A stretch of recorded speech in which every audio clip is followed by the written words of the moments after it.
نحمده ونصلي علی رسوله الکریم بسم اللہ الرحمن الرحیم۔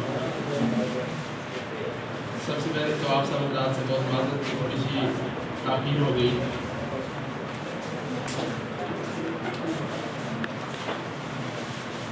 سارے حضرات متوجہ ہیں، جو بھائی اندر بیٹھے ہیں ان سے گزارش ہے کہ متوجہ ہو جائیں۔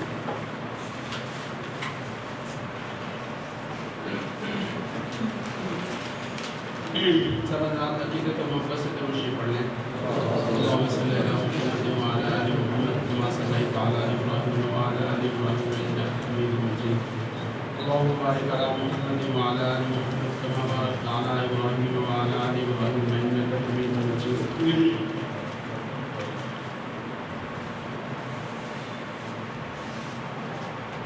ہم جس سلسلے میں جمع ہیں اس کا آغاز عموماً ہم جب کرتے ہیں تو وہ 2 رکعت نماز صلاۃ الحاجت پڑھنے سے کرتے ہیں، لیکن ابھی چونکہ میری کوتاہی ہے کہ میں ایسے وقت میں آیا کہ جس وقت میں سوال کا وقت شروع ہو گیا ہے، اس لیے آپ سب حضرات نے اس کا اہتمام کرنا ہے کہ نماز ظہر کے ساتھ 2 رکعت نماز صلاۃ الحاجت ضرور پڑھنی ہے، اور اللہ رب العزت سے مانگنا ہے کہ ہم نے جس راستے کا انتخاب کیا، جس منزل کی طرف ہم نے سفر کا ارادہ کیا، اللہ رب العزت ہمارے ساتھ اپنے کرم اور اپنی رحمت کو شامل حال فرما کر ہمیں اس میں قبولیت اور کامیابی سے نوازے۔ اور جب ہم یہ کہتے ہیں کہ ہمارے اس کام کا آغاز صلاۃ الحاجت کے ساتھ ہوتا ہے، تو اس کے ساتھ ہی جو دوسری بنیادی چیز ہے وہ انما الاعمال بالنیات کے نیتوں کا جو استحضار ہے، نیتوں کی جو اصلاح ہے، وہ بڑی بنیاد ہے، اور وہ ایک دن نہیں بار بار کرنی ہے، بار بار کرنی ہے۔ اور وہ کیا کرنی ہے؟ ہم کیوں یہاں جمع ہیں؟ اس لیے جمع ہیں کہ ہم اس قلم کے استعمال کا سلیقہ سیکھیں کہ جس کے بارے میں اللہ رب العزت نے فرمایا کہ علم بالقلم۔ تو علم اللہ رب العزت قلم کے بغیر بھی عطا فرما سکتے تھے، لیکن اللہ رب العزت نے جس قلم کی قسم کھائی اور جس قلم کو علم کے عطا فرمانے کا ذریعہ اور وسیلہ ارشاد فرمایا، ہم اس قلم کے استعمال کی مشق کرنے کے لیے جمع ہیں، اور اس قلم کو اللہ رب العزت نے ہمیں توفیق دی تو اللہ کے دین کی سربلندی، اللہ کے کلمے اور اللہ کے دین کے غلبے اور اللہ رب العزت کی مرضی و منشا کے حصول کے لیے انشاءاللہ العزیز ہمیں استعمال کرنا ہے۔ تو سارے ساتھی جب اس نیت کے ساتھ آئیں گے، اس نیت کے ساتھ بیٹھیں گے، تو پھر انشاءاللہ العزیز ہمارا ایک ایک لمحہ، ہمارا ایک ایک قدم، ہمارا ایک ایک عمل اللہ رب العزت کی بارگاہ میں اجر و ثواب کا ذریعہ بنے گا۔ اور اگر خدا نخواستہ یہ نیت نہیں ہے اور کسی ساتھی کی ایسی نیت نہیں ہے، تو میں اس ساتھی سے عرض کروں گا کہ وہ آج ہی تشریف لے جائیں اور یہاں پر وقت ضائع کرنے سے پرہیز کریں، کیونکہ صحافت، میڈیا، شہرت، فوائد، وفادار، ان چیزوں کے ساتھ ہم دین والوں کا کوئی تعلق نہیں۔ ہاں اللہ دیتے ہیں، ایسا نہیں کہ نہیں دیتے، لیکن ہمارا جو مطمع نظر ہے ان میں سے کوئی چیز نہیں ہے۔ ہم کیوں جمع ہیں اور آپ حضرات کیوں تشریف لائے؟ اور ہمارے بھائی اللہ ان کو جزائے خیر دے، اپنا غازی بھائی ہیں، اسی طرح فاروق بھائی ہیں، نوید بھائی ہیں، باقی جو دوست ہیں، آہستہ آہستہ مجھے انشاءاللہ ساروں کے نام یاد ہو جائیں گے۔ ان دوستوں نے یہ جو اتنی محنت کی، اور پہلی دفعہ کوئی چیز کرنا بڑا مشکل ہوتا ہے، اللہ رب العزت سے سب حضرات دعا فرمائیں اللہ ان کو اپنی شان کے مطابق جزائے خیر دے، اور اللہ ان سب بھائیوں کی ساری محنتوں کو اپنی بارگاہ میں قبول فرمائیں۔ اور غازی بھائی کے والد مکرم ہیں، اللہ ان کو جزائے خیر نصیب فرمائیں، اور ان کے لیے دعا کریں کہ اللہ انہیں صحت کاملہ عاجلہ نصیب فرمائیں، اور جس طرح وہ متحرک انداز سے پہلے دینی کاموں میں جڑتے رہے، اللہ رب العزت ان سے مزید دین کا کام لیں، آپ حضرات کی خدمت کی انہیں توفیق نصیب فرمائیں۔ تو اس بات کو سب بھائیوں نے اپنے دلوں پر لکھنا ہے، نقش کرنا ہے کہ ہماری نیت کیا ہے، ہمارا مقصد کیا ہے، ہم یہاں پر کیوں جمع ہوئے ہیں۔ اگر ہمارے کام میں مقصدیت نہیں ہے تو کچھ بھی نہیں ہے، کچھ بھی نہیں ہے۔ جیسے آپ حضرات نے سنا ہوگا کہ 0 0 0 1000 0 مل جائیں، ایک اس کے ساتھ جب 1 آئے گا نا، تو پھر 1 0 لگنے سے 10 ہوگا، 2 لگنے سے 100 ہوں گے، 3 لگنے سے 1000 ہوں گے، 4 لگنے سے لاکھ۔ 1 کا ہونا ضروری ہے، اور وہ 1 کون ہے؟ بھائی بولے کون ہے؟ اللہ ہے۔ اگر اللہ وہ خدا نہ خواستہ ہم نے مائنس کر دیا تو پھر پیچھے زیرو ہے، زیرو ہے، زیرو ہے، زیرو ہے، ہلاکت ہے، ذلت ہے، کچھ بھی نہیں ہے۔ تو سارے میرے بھائی یہ سوچ لیں، ہمارے ہاں عمومی تاثر یہ ہوتا ہے جب کوئی ساتھی آتے ہیں، آنے والے کم لیکن جو باہر رہنے والے وہ زیادہ یہ سمجھتے ہیں کہ یہ کوئی دنیا داری کی سرگرمی ہے جی، اور یہ جو میڈیا ورکشاپ ہے یہ تو کوئی نئے قسم کی علیہ باللہ جدت ہے یا کوئی ایسی چیز ہے۔ تو بھائی ہمارے آقا صلی اللہ علیہ وسلم دو جہاں کے امام، آپ نے کیا ارشاد فرمایا کہ احب البلاد الی اللہ مساجدہا وابغض البلاد الی اللہ اسواقہا۔ اللہ کے نبی صلی اللہ علیہ وسلم نے فرمایا کہ بازار اللہ کی نظر میں سب سے ناپسندیدہ اور مبغوض ترین جگہ، لیکن ہمارے آقا صلی اللہ علیہ وسلم ہمیں اوقاس کے بازار میں جاتے ہوئے نظر آتے ہیں، اور اوقاس کا بازار صرف بازار نہیں ہے بلکہ آپ اس کو آج کل کی اصطلاح میں ایک میلہ کہہ سکتے ہیں، میلہ۔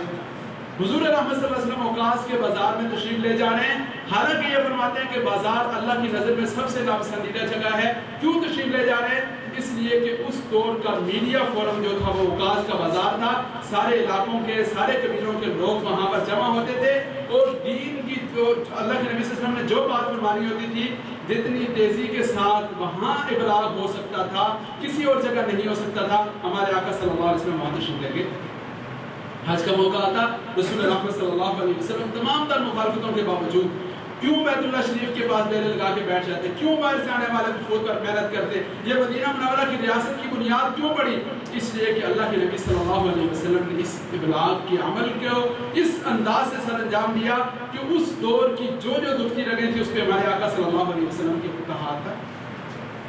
اور پھر آپ دیکھیں کہ اللہ نے ہمارے آقا صلی اللہ علیہ وسلم کے لیے تکوینی طور پر یہ فیصلہ کیا تھا کہ حضور کسی مکتب میں نہیں بیٹھیں گے، کسی استاد سے شرف تلفظ حاصل نہیں کریں گے، تاکہ کوئی یہ نہ سمجھے کہ انہوں نے علیہ باللہ قرآن اپنی طرف سے بنا لیا، یہ جو جوامع الکلم یہ ارشاد فرما رہے ہیں یہ تو چونکہ شاعر ہیں، فصیح ہیں اور ان کو تو لکھنا آتا ہے۔ تو اللہ رب العزت کی طرف سے بہت بڑی حکمت تھی کہ اللہ نے حضور کو لکھنا نہیں سکھایا۔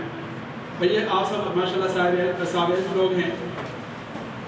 لیکن اس کے باوجود اللہ کے نبی صلی اللہ علیہ وسلم اپنے خوش نصیب صحابہ رضوان اللہ تعالیٰ علیہ مجمعین سے خطوط لکھوا کر بادشاہوں کے نام کیوں بھیج رہے ہیں؟ اس دور کا رسالہ، اس دور کی صحافت یہ ہے کہ پیغام پہنچانے کا سب سے مؤثر طریقہ اس دور میں یہ مراسلات ہیں، یہ آپ صلی اللہ علیہ وسلم کے نامہ ہائے مبارک ہیں، اور اللہ کے نبی صلی اللہ علیہ وسلم نے اوقاس کے بازار سے لے کر حج کے موقع سے لے کر اور بادشاہوں کے نام لکھے جانے والے خطوط تک ہر وہ ذریعہ کہ جس کے ذریعے سے اپنا پیغام لوگوں تک پہنچایا جا سکتا تھا، ہمارے آقا صلی اللہ علیہ وسلم نے اسے اختیار فرمایا۔ اور جو چیز آپ صلی اللہ علیہ وسلم یعنی خود یہ جو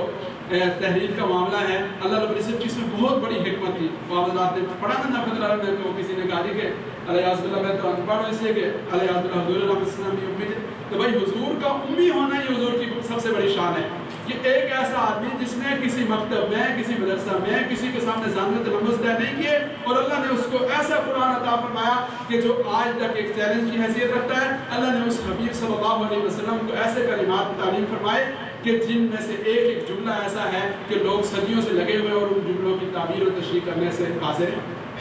تو یہ حضور اللہ صلی اللہ علیہ وسلم کا امی ہونا، اس کے باوجود حضور صلی اللہ علیہ وسلم خط لکھوا کے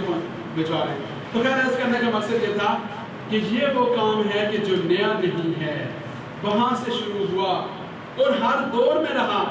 بھئی یہ قرآن کریم اگر جمع نہ ہوتا، لکھا نہ جاتا، مرتب نہ ہوتا، ہمارے پاس اس کا ذخیرہ موجود ہوتا، احادیث مبارکہ کا ذخیرہ موجود ہوتا، تو یہ جتنی محنت ہوئی ہے اس محنت میں ہمیں کہیں نہ کہیں قلم، کہیں نہ کہیں صحافت، کہیں نہ کہیں تحریر پر نظر آتی ہے۔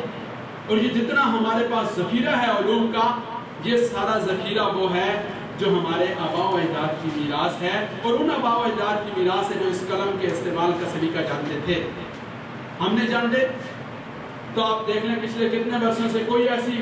جامع کتاب، کوئی ایسا علمی کام جو ہمارے بڑوں نے کیا۔ آپ تصور تو کریں ذرا کہ ہمارے اکابر علماء دیوبند، اللہ رب العزت نے کیسا ان لوگوں سے تجدیدی کارنامے ان سے سر انجام کروایا ہوا ہے، کیسی کیسی اللہ نے ان سے انہیں توفیق عطا فرمائی کہ ایک طرف ساری استعماری قوتیں ان کے پیچھے، اور قسم پرسی کا عالم، ایسا دور کہ جب کسی کو دریا میں ڈالا جا رہا ہے، کسی کو خنزیر کی کھال میں لپیٹا جا رہا ہے، کسی کو قتل کر کے درختوں میں لٹکایا جا رہا ہے، ظلم و ستم کا ہر حربہ آزمایا جا رہا ہے، اس دور میں ہمیں یہ نظر آتا ہے کہ تاریخ اسلام کی سب سے مایہ ناز قسم کی تفسیریں بھی اس دور میں لکھی جا رہی ہیں، سیرت طیبہ پہ بھی اس دور میں کام ہو رہا ہے، ہر طرح کا کام ہو رہا ہے، اور ہم سارے آج موجود ہیں، ہمارے پاس ہر ذریعہ موجود ہے، کمپیوٹر ہے، نیٹ ہے، تحقیق کے سارے ذرائع ہیں، اور کمپوزنگ ہے، ہر قسم کا بندوبست ہے، لیکن ہمارے اکابر نے اس قسمہ پرسی کے عالم میں، وسائل کی کمی کے عالم میں، حالات کے جبر کے باوجود جو کام کیا، ہم اس کام کا کروڑواں حصہ بھی کرنے سے قاصر ہیں۔ کیوں قاصر ہیں؟ ہمیں کبھی احساس ہی نہیں ہوا کہ یہ ہمارا کرنے والا کام ہے، اور جب ہم نے یہ نہیں کیا تو خانہ خالیدہ دیومی گرد ہر جگہ کوئی فلاں فلاں فلاں فلاں آ کے بیٹھتا رہا، اور ہم اپنی اپنی جگہوں پر ٹوٹتے رہے کہ یہ کیوں ہو رہا ہے، یہ کون کر رہا ہے۔ تو بھائی کیوں ہو رہا ہے تو نہیں، ہمیں تو یہ ہے کہ شکوہ ظلمت شخص سے تو کہیں بہتر تھا، اپنے حصے کی کوئی شمع جلاتے جائے، تو ہم کوئی ایک چراغ تو اگر روشن کر سکتے ہیں ہم ایک روشن کرتے۔ تو دیکھیں آج غازی بھائی کو اللہ نے توفیق دی، نوید بھائی کو اللہ نے توفیق دی، دوستوں نے ہمت کی، تو یہاں یہ ویسے دیکھا جائے تو ویرانہ ہے، اکثر مدینہ ہے، لیکن آپ سارے حضرات ماشاءاللہ یہاں موجود ہیں۔ الحمدللہ اللہ رب العزت نے ہمیں جن حضرات سے نسبت عطا فرمائی ہے، ہمارے اکابر کی یہ شان ہے، ہمارے ساتھ اللہ رب العزت کا یہ کرم ہے کہ اگر ہم اللہ کا نام لے کر کسی کام کا بیڑا اٹھائیں، بشرطے کے اخلاص کے ساتھ اٹھائیں، تو اللہ کا کرم، اللہ کی نصرت ضرور شامل حال ہوتی ہے۔ آپ سب حضرات بہت خوش نصیب ہیں، بہت مبارکباد کے مستحق ہیں، اور خبردار کوئی ساتھی یہ نہ سوچے کہ جی میں تو کوئی جدید چیز سیکھنا ہے، بھائی جدید چیز نہیں ہے، یہ وہ دین کا علم ہے کہ اللہ رب العزت پہلی وحی میں جس کے بارے میں ارشاد فرماتے ہیں، اقرأ بسم ربک الذی خلق خلق الانسان من علق اقرأ وربک الاکرم الذی علم بالقلم۔ تو یہ پہلی وحی میں جس پڑھنے اور قلم کا ذکر ہے، الحمدللہ ہم اس کے حوالے سے جمع ہیں، اور ہمارا یہ جمع ہونا، ہمارا یہ آنا، وہ ساری جو فضیلتیں انشاءاللہ رضید دین کی اور دین کا علم سیکھنے کی، اللہ رب العزت کے راستے میں نکلنے کی اور اعلاء کلمت اللہ کے لیے جدوجہد کرنے کی، انشاءاللہ العزیز اللہ کی رحمت سے ہمیں امید اللہ ہمیں عطا فرمائیں گے۔ تو جب یہ جذبہ ہوگا، یہ سوچ ہوگی، پھر ہمارا آنا بھی مبارک، ہمارا بیٹھنا بھی مبارک، ہمارا اس گرمی کو برداشت کرنا بھی مبارک، ہمارا کوشش اور محنت کرنا بھی مبارک۔ اللہ تعالیٰ آپ سب حضرات کو اپنی شان کے مطابق جزائے خیر نصیب فرمائے۔ تو بھائی یہ دو باتیں بنیادی طور پر ذرا سمجھ لیجئے۔ ایک بات تو یہ ہے کہ ہم یہاں سیکھنے سکھانے کے لیے ہیں، تو مجھے دیکھنے سے اندازہ ہو رہا ہے کہ ماشاءاللہ بڑے بڑے حضرات، علماء، صاحب علم، اپنے اپنے اداروں کے مدرسین،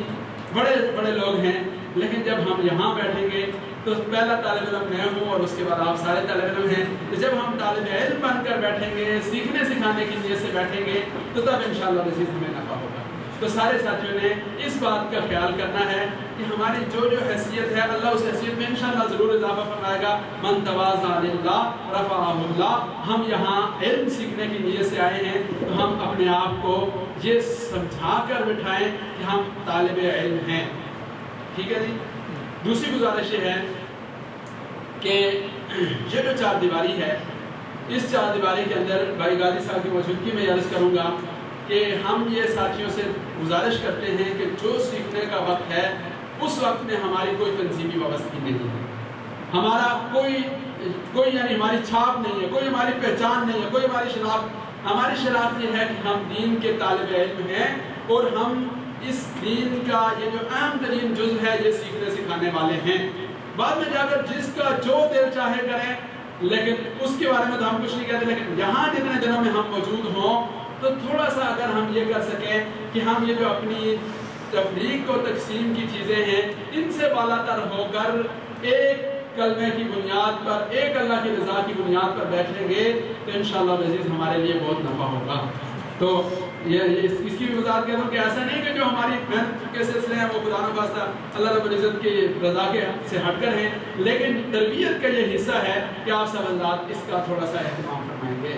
ٹھیک ہے بھائی؟ یہ سب حضرات اس کے لیے تیار ہیں۔ اگر کسی ساتھی کے بارے میں آپ یہ سمجھیں کہ وہ اس معاملے میں بے احتیاطی کر رہا ہے، آپ ہمیں اطلاع کریں کہ فلاں ساتھی ہیں وہ اس معاملے میں بے احتیاطی کر رہے ہیں۔ یہاں ہم طالب علم ہیں، سارے طالب علم ہیں، اور کسی کی وابستگی کوئی ایسی موجود چیز نہیں، لیکن ہم نے یہ کوشش کرنی ہے کہ جو سیکھنے کا عمل ہے وہ ذرا تھوڑا سا اس سے بالا تر ہو کر ہم سر انجام دیں،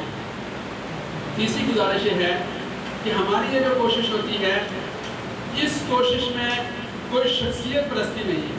ہمارے ساتھی پوچھتے ہیں وہ جی کون کون آ رہا ہے جی آپ فلاں صاحب کو بھی آپ بلائیں گے. تو یہ جتنے ہم نے فلاں صاحب بنائے ہوئے تھے آپ نے دیکھا پچھلے دنوں ان کے لباس اترتے ہوئے محسوس ہوئے نا آپ سے بتا دوں. تو اس لیے ہماری جو محنت ہوتی ہے اس میں شخصیت پرستی نہیں ہوتی. نہ ہم کسی نام کے پیچھے بھاگتے ہیں, نہ ہم کسی کا حوالہ دے کر کسی کو بلاتے ہیں, نہ ہم اپنے اشتہاروں میں کسی کا نام لکھتے ہیں. انتظامی طور پر ایک آدھ نام ضرورت کے لیے لکھتے ہیں, ورنہ ہم نہ کسی کے نام پر, نہ کسی کی شخصیت پر, نہ کسی کی چمک پر, نہ کسی کی نسبت سے جمع کرتے ہیں. ہم طالب علم ہیں اور ہم نے آپ سے یہ گزارش کی کہ طالب علموں کے طور پر آئیں. اگر ہم ایک دوسرے سے مذاکرہ کر کے کچھ سکھا دیا ہم نے تو الحمدللہ بہت اچھا ہوگا. اور اگر ہم نے نہ سکھا سکے یا کچھ آپ کو دینے میں کامیاب نہ ہو سکے تو آپ حضرات ہمارے سے درگزر کر کے ہفتے بعد تشریف لے جائیے گا. لیکن یہ سب حضرات آج سے اپنے ذہن سے نکال دیں کہ کوئی بھی بڑی شخصیت کے پیچھے ہم پھریں گے یا ہم اپنی توانائیاں لگائیں گے. ہاں اگر کوئی ساتھی, کوئی دوست, کوئی مین اسٹریم میڈیا کا کوئی ساتھی آئے گا, ہمارے دروازے ہر ایک کے لیے کھلے, لیکن ایسا نہیں ہوگا کہ ہم یہ کہیں گے کہ ہم نے فلاں فلاں شخصیت کو بھی بلانا ہے. اور اگر آپ میں سے کسی نے یہ کہہ کر یہاں لایا ہے کہ جی فلاں صاحب بھی آئیں گے اور فلاں صاحب بھی آئیں گے, تو ایسی کوئی بات نہیں ہے. میں اس کی وضاحت کر رہا ہوں کہ ایسی کوئی بات نہیں ہے. اگر کوئی آ گیا تو بسم اللہ, نہ آیا تو ہم کسی شخصیت کے پیچھے نہیں پھریں. اور چوتھی گزارش یہ ہے کہ یہاں اللہ نے خیر کی کوئی بھی ساتھی آ سکتا ہے. ہو سکتا ہے کہ اس کی شکل ہم آپ رات کے لیے قابل قبول نہ ہو سکتا ہے اس کا نام آپ کے لیے قابل قبول نہ ہو سکتا ہے اس کا مزاج آپ کے لیے قابل قبول نہ ہو. تو آپ کو اختلاف رائے کا حق ہے, لیکن سلیقے کے ساتھ. لیکن یہ نہ سوچیں کہ یہ تو چونکہ اس نے تو پینٹ شرٹ پہنی ہوئی ہے, اس کی تو داڑھی نہیں ہے, اس نے تو فلاں نہیں کیا ہوا. ہم ایک الحمدللہ گزشتہ 4 سال سے ایک مشق کر رہے ہیں اور اس مشق میں ہم نے یہ کیا ہوا ہے کہ ہر وہ ساتھی کے جس سے ہم کوئی بھی حکمت کی بات, کوئی بھی سیکھنے والی بات لے سکتے ہیں, خواہ وہ کون ہے, خواہ وہ کیسا ہے, ہم اسے بلاتے ہیں اور ہم اسے گفتگو کا موقع دیتے ہیں. کیوں؟ اس لیے کہ الحکمت ذات المومن, یہ ہماری گم شدہ متاع ہے. ہم نے گم کر دی, وہ ہماری بتائی, لیکن متاع ہماری ہے, میراث ہماری ہے, چیز ہماری ہے. اگر کسی کے پاس سے ہمیں ملتی ہے تو ہمیں اس میں کوئی یہ احتیاط کرتے ہیں کہ کوئی بہت ہی گمراہ آدمی, کوئی غلط آدمی نہ آئے, کوئی تھوڑا سا سلیم الفطرت آدمی آئے. لیکن ہو سکتا ہے کہ ایک آدمی کا وہ نہ ہو تو وہ 100% ہمارے معیار پہ پورا اترنے والا نہ ہو, اور یہاں آ کر آپ کے سامنے وہ کوئی بات کرے اور آپ یہ نہیں کہ فلاں نے یہ بات کر دی اور یوں ہو گیا اور غازی صاحب کے اسٹیج پہ اس نے یہ بات کر دی. بالکل نہیں. کیا خذ ما صفا,